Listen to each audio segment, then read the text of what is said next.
Masih seperti kemarin yang saya sampaikan, jika kalian memiliki bukti bahwa saya pernah menerima aliran dana dari pihak manapun untuk mempengaruhi netralitas saya untuk berpendapat, silahkan saya akan berikan 2 miliar kali ini, saya naikkan. Agar kalian tahu bahwa kalian tidak membuang waktu, kalian nggak mendengar orang yang hanya omong-omong saja.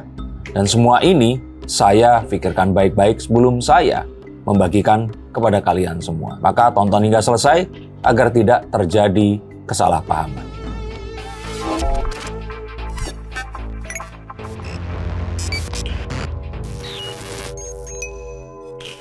Halo Sainsikers, kembali berjumpa bersama saya, Denny Darko. Tidak ada yang namanya misteri, yang ada adalah tanda-tanda yang kita semua cuma untuk mengerti. Saya boleh katakan bahwa saat-saat seperti ini adalah saat-saat mirip dengan peperangan, di mana propaganda terjadi di mana-mana. Apa yang dinamakan dengan propaganda adalah saat informasi disebarkan secara masif tanpa kita tahu siapa penyebarnya. Dan mereka memang sengaja menutupi sumber informasinya, tapi isinya diharapkan bisa mempengaruhi sikap, pemikiran, dan keputusan dari orang yang ditarget ini tadi. Kita tahu bahwa serangkaian serangan operasi terhadap pemerintahan Prabowo via Jokowi ini sudah terjadi sejak nominasi Jokowi oleh OCCRP yang terus kemudian dianulir sendiri oleh mereka. Lalu kemudian muncullah grafiti-grafiti adili Jokowi, paling masif memang di Solo, tapi banyak di kota besar lainnya di Indonesia. Lalu kemudian muncullah gerakan Indonesia Gelap yang saya di sini tidak katakan bahwa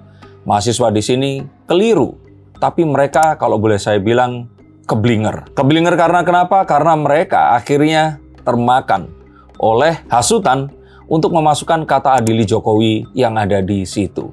Mengapa demikian? Mari kita bahas. Tapi sebelum itu, ini adalah sebuah peringatan dan ramalan bahwa sepertinya media yang kemarin ini para pimpinannya diajak berjumpa oleh Pak Prabowo untuk menyatukan langkah dan sikap menghadapi apa yang akan terjadi di kedepannya. Ini rupanya menjadi sasaran berikutnya. Orang-orang atau pihak pemecah belah bangsa yang rupanya belum habis uangnya untuk mengobok-obok pemerintahan Prabowo Gibran tidak jauh dari 100 hari kepemimpinan mereka. Oke, kemarin baru saja Pak Prabowo mengadakan pertemuan dengan para pimpinan redaksi dari beberapa media mainstream yang cukup banyak yang hadir, media-media besar juga. Tapi di sini yang disoroti adalah dampak dari pemberitaan demo Indonesia Gelap kemarin. Ternyata CNN, salah satu media mainstream ini juga terkena cancel karena dituding melemahkan atau mungkin menggunakan bahasa-bahasa yang terlalu hyperbola terhadap pemberitaan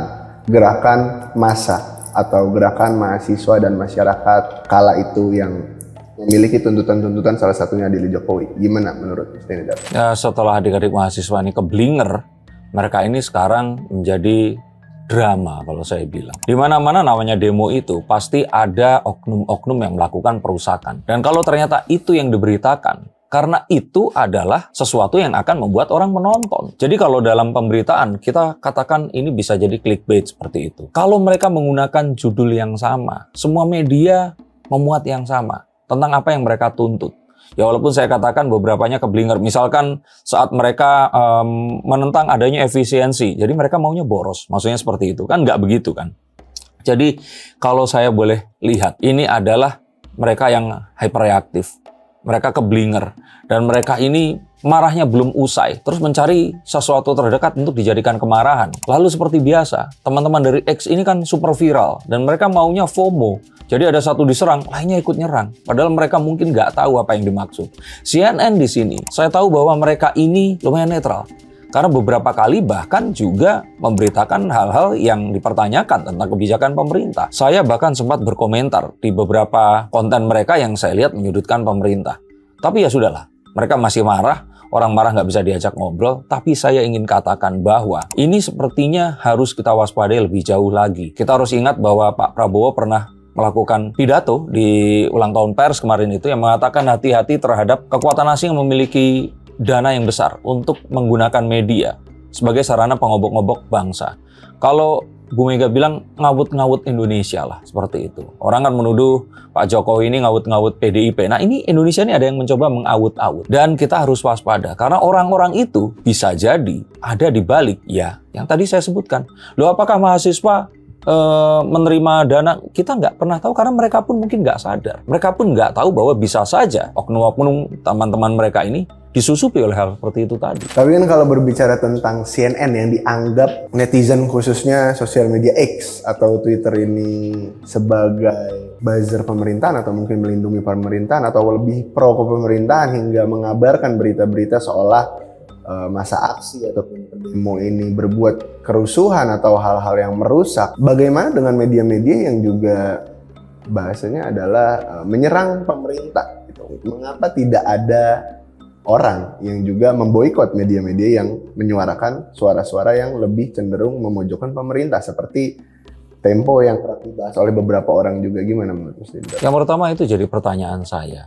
Tapi ya namanya anak muda ya, kayak dulu waktu saya muda juga teman-teman saya dengerinnya itu Green Day seperti itu, lalu Limp Bizkit, lagu-lagu perlawanan. Karena memang ya usianya lagi lucu-lucunya itu, mereka itu pengen ngelawan, segala macam dilawan, rambut digondrongin, terus kemudian mereka menentang apapun yang sifatnya itu established seperti itu, anti kemapanan. Saya kira ini satu hal yang ya di usianya. Tapi yang nggak lucu kan kalau mereka ini ditunggangi oleh orang-orang yang punya kepentingan tertentu, dan nggak lucu juga kalau sifat-sifat seperti apapun yang dilakukan pemerintah selalu disalahkan. Terus dia selalu protes menggunakan kata-kata kasar. Ini dilakukan nggak oleh mahasiswa yang sedang lucu-lucunya, tapi seorang kakek-kakek berambut putih yang terus kemudian dia mengaku sebagai dosen atau akademisi, tapi mulutnya itu mengeluarkan kata-kata yang kotor seperti itu. Saya nggak bisa ngomong, saya hanya berikan inisial R dan G begitu saja. Nah, tapi yang kedua di sini yang ingin saya sikapi juga adalah kita harus sadar bahwa ada sebuah operasi oleh pihak asing untuk memecah belah bangsa. Nah, jika kalian mungkin terlewat, kalian tinggal di Goa atau kalian mungkin selama beberapa hari ini hibernasi, terus kalian nggak sempat mendengar berita, kalian mungkin bisa googling dan mencari apa yang dinamakan dengan Cambridge Analytica. Jadi rupanya kemenangan Donald Trump di pemilu yang dulu melawan Hillary Clinton itu menggunakan moda transportasi menghijack data yang diperoleh dari Facebook. Kebencian disebarkan di sana. Narasi yang memojokkan Hillary Clinton dan memenangkan Trump dimainkan di sana. Dan akhirnya dia menang. Dan di kemenangan keduanya kali ini, coba lihat. Dia satu meja makan dengan siapa? Elon Musk. Kalian menggunakan X. Kalian pikir X itu netral. Kalian pikir informasi yang di dalamnya mengalir dengan jujur, sesuai dengan kaidah-kaidah agama dan Tuhan Yang Maha Esa. Coba pikir baik-baik. Bisa saja ini semua diarahkan. Bisa saja ini semua diatur algoritmanya. Coba kalian, kalau kalian memang mengaku kritis, kalian cari tahu tentang itu. Saya tidak menghalangi adanya kritis. Saya tidak menentang adanya sebuah protes. Tapi kita harus tahu yang kita gunakan.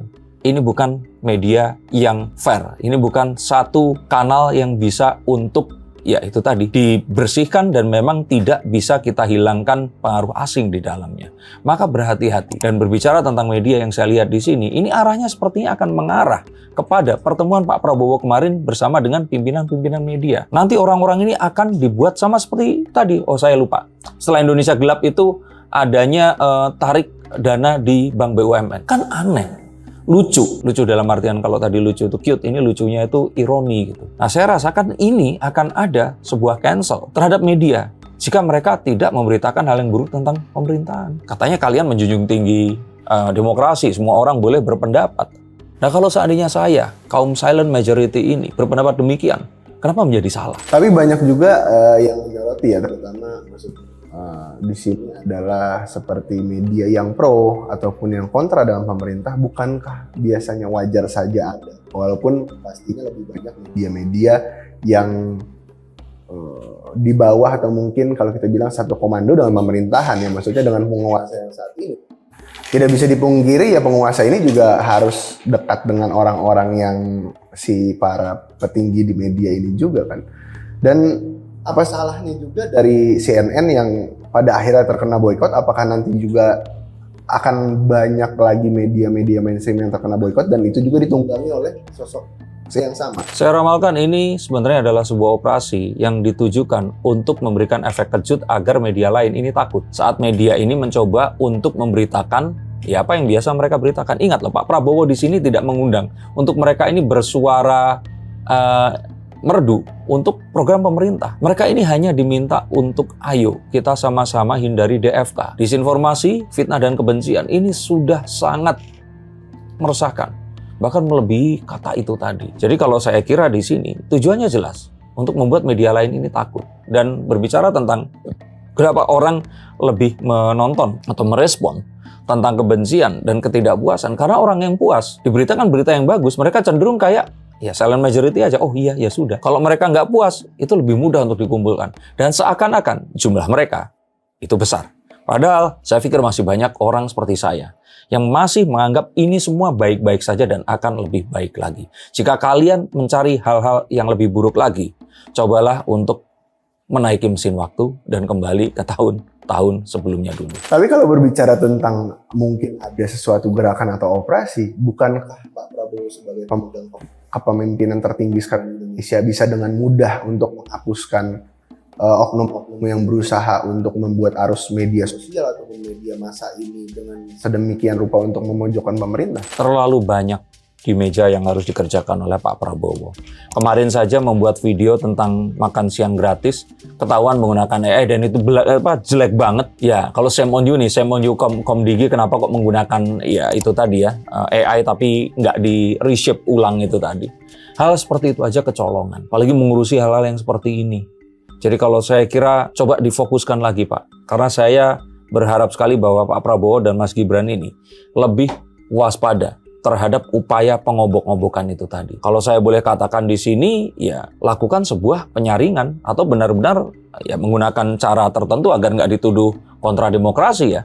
Mengawasi arah pembicaraan sebelum hal-hal yang dianggap ini tadi itu bisa membakar, ini sudah dipadamkan dulu. Tapi kan Pak Prabowo bisa aja meminta kepada Komdigi maupun kepolisian ya, maksudnya BIM mungkin atau apa untuk menghalangi arus informasi yang masuk ini, atau mungkin memang ini kekuatan yang cukup besar juga makanya Pak Prabowo cukup kewalahan untuk menangani disinformasi yang ada ini.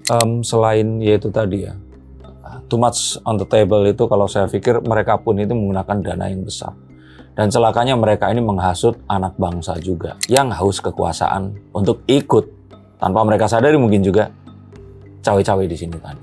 Di satu sisi arus disinformasi ini kan masih ramai di media sosial. Kira-kira apakah menurut Darko Pak Prabowo ini akan segera bertindak setelah adanya CNN ini menjadi media yang juga di-cancel sebelum media-media massa lain juga menerima cancel yang ada seperti CNN? Saya kira Pak Prabowo harus bertindak secara taktis dan juga lebih reaktif kalau menurut saya. Karena kita tahu Pak Prabowo tangannya terikat. Jika berkaitan dengan mahasiswa yang demo, orang pasti akan tahu dia akan mudah diserang di titik mana.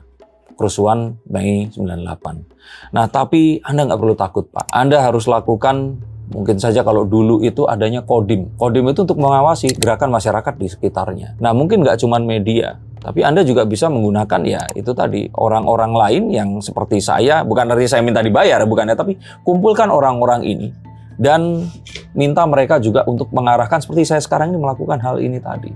Celakanya kan orang-orang seperti kami ini tidak terorganisir. Mereka ini tidak diberikan satu hal yang mana ini akan terjadi dan mungkin harus diredam. Dalam artian saya di sini kembali lagi tidak menentang ini loh, tentang demo dan sebagainya. Coba cari konten saya tidak ada yang nggak setuju atau meminta agar demo itu tidak ada, silahkan. Tapi kita harus waspada apakah ini semua memang benar apa yang kita perjuangkan atau ada tunggangan. Nah, kalau untuk keributan di media sosial sendiri kan juga bukan baru-baru ini terjadi. Ada rentetan juga tuh. Salah satunya adalah Adili Jokowi, terus juga sebelumnya OSIS tapi terus ini pemboikotan media. Pasti kan semua mengarah nih ke salah satu partai yang mungkin belum move on dengan kekalahan kadernya di... Bisa jadi seperti itu, bisa jadi tidak. Bisa jadi mereka dipergunakan juga, tapi tanpa mereka sadari. Semua dugaan itu ada. Dan ini semua akan terus jadi dugaan sebelum dibuktikan sebaliknya. Jadi kalau saya pikir sih di sini apapun itu kita harus waspada dulu deh. Karena itu datang dari mana itu jadi nggak penting. Tapi saat itu tadi bisa kita tangkis, maka kita punya satu tujuan. Bahwa memang kalau kritik itu baik, maka kita akan lakukan. Tapi jika ternyata itu memiliki muatan untuk memecah belah bangsa, kita harus waspada dan kita nafikan. Saya pikir seperti itu. Tapi apakah Pak Prabowo juga harus bertindak bukan hanya kepada media sosial yang dimana ada orang-orang perseorangan terlihatnya ya, kita nggak tahu yang memproduksi atau enggak, atau mungkin Pak Prabowo dan Mas Gibran ini juga harus menindak media-media massa yang punya tendensi yang sama seperti orang-orang yang menyebarkan fitnah dan kebencian di sosial media ini. Kalau saya ditanya sih trio bocor halus itu harus diinvestigasi ya, tapi ya itu pendapat saya sih. Tapi maksud saya di sini tentu saja ini pasti akan jadi masalah di kebebasan pers itu tadi. Jadi kalau saya pikir orang-orang ini tadi yang harus dicerdaskan. Saya pikir orang-orang yang nggak puas dan mereka itu marah, itu jumlahnya itu sedikit sekali. Persentasenya mungkin nggak sampai double digit. Tapi gemanya ini loh, kalau didengarkan orang-orang di luar negeri, terus kemudian ini diamplifikasi, atau terus kemudian dikapitalisasi menjadi sebuah hal yang lain, maka ini akan jadi sentimen yang akan membuat pihak yang tadinya mau investasi mengurungkan niat. Ada sebuah upaya untuk memperbaiki perekonomian harus di setback atau mengulang lagi. Saya tuh nggak berpikir orang-orang seperti ini tuh maunya apa. Apakah hidup untuk kalian ini adalah hidup filosofis yang harus hitam dan putih. Seperti saya selalu analogikan tentang memakan itu tadi, ayam goreng. Kalau kalian melihat ayam itu disembelih, dicacah, dipotong dengan berdarah-darah, saya sanksi kalian akan mau memakan makanan itu tadi. Maka saya pikir ada porsi, ada tempatnya. Kita tidak bisa menyatukan semuanya. Dan saya nggak setuju dengan kata-kata Pak Luhut, kalau mau bersih, silakan di surga aja. Maka jika kalian mencari konten yang kritis, ada banyak sekali di luar channel ini. Tapi jika kalian ingin mengkritisi hal yang kritis tadi, mungkin kalian harus subscribe sekarang juga. Terima kasih, sampai jumpa dan salam.